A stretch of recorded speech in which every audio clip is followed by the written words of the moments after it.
पिछले 4 महीनों में गुरु रंधावा के यूट्यूब चैनल पर 250 मिलियन से ज़्यादा व्यूज़ आए हैं। इंटरव्यू, पॉडकास्ट, शो, हर जगह गुरु रंधावा की बातें हो रही हैं और इंस्टाग्राम रील, पार्टी, हर जगह उनके सॉन्ग छाए हुए हैं। मामी सच कतल तेरा टच कतल जीजा नाल तेरा करूने दसो कि जोने दसो कि असूल दिए हाय नी बोतले असूल दिए। लेकिन आपने नोटिस करा होगा कि अभी कुछ ही महीनों पहले गुरु रंधावा के सॉन्ग को ना ही पसंद किया जा रहा था और ना ही उनके सॉन्ग पर व्यूज आ रहे थे। फिर अचानक ऐसा क्या हुआ जो Guru Randhawa main stream media में छा गए? देखा जाए तो इसके पीछे गुरु रंधावा का जीनियस माइंड है और मैं ऐसा क्यों बोल रहा हूँ आपको आगे वीडियो में पता चल जाएगा। एक तरफ जहां बाकी सिंगर्स अपनी म्यूजिक वीडियो में बड़ी बड़ी मॉडल्स या बॉलीवुड एक्ट्रेस को फीचर करने में लगे हैं, वहीं गुरु रंधावा ने कुछ ऐसा किया जो आज तक किसी ने नहीं किया था। उनके 3 रिसेंट गाने कत्ल, सिरा और अजूल बोतले, इन तीनों में उन्होंने किसी एक्ट्रेस को नहीं लिया बल्कि इंस्टाग्राम क्रिएटर्स और बिल्कुल फ्रेश फेसेस को मौका दिया। और मज़े की बात तो यह है कि तीनों गाने वायरल हो गए और करंटली काफ़ी ज़्यादा पसंद किए जा रहे हैं। और यहाँ पे एक सवाल आता है कि कैसे गुरु रंधावा और उनकी मैनेजमेंट टीम की स्ट्रेटजी काम कर रही है? क्या सिर्फ नए फेसेस की वजह से ही गुरु रंधावा के सॉन्ग वायरल हो रहे हैं या फिर इसके पीछे छुपा हुआ है कोई जीनियस स्ट्रेटजी प्लान? इस वीडियो में आपको पता चलेगा कि कैसे गुरु रंधावा एक नया एग्जाम्पल सेट कर रहे हैं कि कैसे 2025 में गानों को वायरल किया जाता है। आज इस वीडियो में हम डिकोड करेंगे कि कैसे गुरु रंधावा ने 2025 में म्यूजिक मार्केटिंग का एक नया फॉर्मूला बना दिया है और आने वाले समय में ज़्यादातर सिंगर इसी फॉर्मूले को यूज़ करते हुए दिखेंगे। साल 2016 से 2021 तक गुरु रंधावा टॉप पर चल रहे थे, चाहे वो अपने स्टाइल के दम पर हो, चाहे लिरिक्स के दम पे या फिर चाहे वोकल्स के दम पे। हर जगह हमें गुरु रंधावा के गाने सुनने को मिल रहे थे। उनके गाने चार्ट्स को रूल किया करते थे। इसके बाद गुरु रंधावा थोड़े टाइम के लिए इंडस्ट्री से गायब हो गए और वो क्यों गायब हुए इसके पीछे भी एक स्टोरी है जिसकी बात मैंने अपनी इस वीडियो में की है। और फिर आया उनका कमबैक। कुछ ही महीने पहले गुरु रंधावा ने अपना नया एल्बम रिलीज किया, विदाउट प्रेजुडिस। ये एल्बम सिर्फ एक एल्बम नहीं था बल्कि गुरु रंधावा का एक नया अवतार था। इसमें पहली बार हमें उनकी हिप हॉप साइड भी देखने को मिली और साथ ही कुछ ऐसे पॉप ट्रैक्स भी थे जो उनकी ओरिजिनल आइडेंटिटी को स्ट्रॉन्ग बनाते हैं।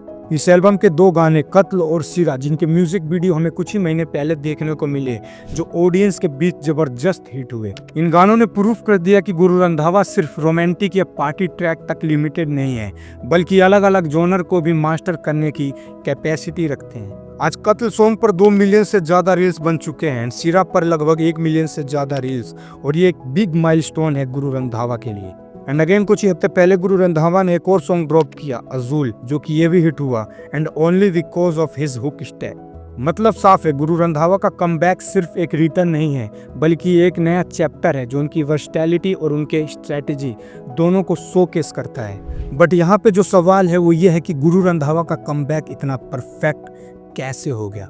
सबसे पहली चीज़ जो किसी गाने के वायरल होने के पीछे जो सबसे ज़्यादा रिस्पॉन्सिबल होती है वो है गाने की क्वालिटी। अगर गाना अच्छा नहीं तो चाहे कितनी भी बड़ी स्ट्रेटजी बना लो, ऑडियंस उसे ज़्यादा लंबे समय तक याद नहीं रखेगी।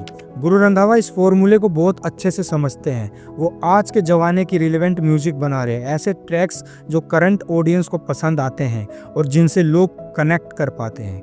गाना अच्छा बनाने के बाद जो नेक्स्ट स्टेप आता है वो है म्यूजिक वीडियो को अच्छे से क्रिएट करना। अगर गाना इंगेजिंग होगा, अगर कोरियोग्राफी अच्छी होगी तो वही गाना रील्स पर ब्लास्ट करेगा। और यहाँ क्रेडिट जाता है गुरु रंधावा की मैनेजमेंट टीम को। वो लोग हर बार ऐसी कोरियोग्राफी लेकर आते हैं जो गाने के मूड के साथ परफेक्टली फिट होती है और साथ ही इंस्टाग्राम पर वायरल होने लायक डांस स्टेप भी देती है।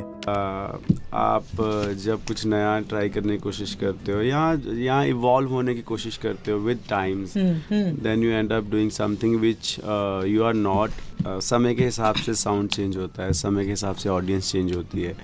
जैसे जब आपको पता हो कि आप किस ऑडियंस के लिए गाना बना रहे हो, that means you are sorted. कई बार as companies, as individual, as artist बंदे स्टक हो जाते हैं एक ही चीज़ के। पहले ये मैजिक हमने कत्ल में देखा, फिर सिरा, और अब यही फॉर्मूला अजूल में भी काम करता नजर आ रहा है। गुरु रंधावा सिर्फ गाने नहीं बना रहे हैं, वो गाने के साथ एक कंप्लीट पैकेज बना रहे हैं। गुरु रंधावा की परफेक्ट कमबैक की एक सबसे बड़ी स्ट्रैटेजी है जिसकी मैंने इंट्रो में बात करी थी, नए फेसेस और इंस्टाग्राम क्रिएटर्स को अपने सॉन्ग में फीचर करना। अब तक फॉर्मूला सिंपल था, big budget, foreign location, luxury car और साथ में कोई बॉलीवुड एक्ट्रेस। यही था म्यूजिक वीडियो का रेसिपी ऑफ सक्सेस। लेकिन गुरु रंधावा ने रिस्क लिया, उन्होंने इंस्टाग्राम क्रिएटर्स को अपने सॉन्ग में लिया जिनसे लोग कनेक्ट कर सकें और ऑडियंस ने पहली बार महसूस किया ये गाना सिर्फ देखने के लिए नहीं है बल्कि महसूस करने के लिए है। जब गाने में रिलेटेबल क्रिएटर्स आते हैं तो लोग ऑटोमेटिकली कनेक्ट करते हैं। ऑडियंस को लगता है ये तो हम जैसे लोग हैं, अगर ये यहाँ आ सकते हैं तो हम क्यों नहीं। और यही है साइकोलॉजिकल कनेक्शन वायरल होने की पहली सीढ़ी। इंस्टाग्राम क्रिएटर्स को गानों में फीचर करने का मतलब सिर्फ फ्रेश फेसेस को लाना नहीं है बल्कि इसके पीछे एक मार्केटिंग स्ट्रेटजी छिपी है। सोचिए, क्रिएटर के पास 5 लाख फॉलोवर है, एक के पास 2 लाख और एक के पास 10 लाख। जब इन्हें गानों में फीचर किया जाएगा तो ओबियस है कि ये भी अपने फॉलोवर को प्रमोट करेंगे। मतलब एक गाने को प्रमोट करने के लिए ऑटोमेटिकली लाखों लोगों का फ्री ऑडियंस मिल गया। जब कत्ल सॉन्ग आया तो ये सिर्फ यूट्यूब के लिए नहीं था, ये इंस्टाग्राम रील्स और शॉर्ट कंटेंट में ब्लास्ट हुआ। हर क्रिएटर्स अपने फॉलोवर को बोल रहा था कि देखो मैं गुरु रंधावा की वीडियो में हूँ और ऐसे ही गाना वायरल हो गया। ये स्ट्रैटेजी इतनी पावरफुल है कि इसका इफेक्ट बॉलीवुड तक पहुंच चुका है। अब फिल्मों में भी इंस्टाग्राम क्रिएटर्स कास्ट होने लगे हैं ताकि उनके फॉलोअर्स भी मूवीज का प्रमोशन कर सके।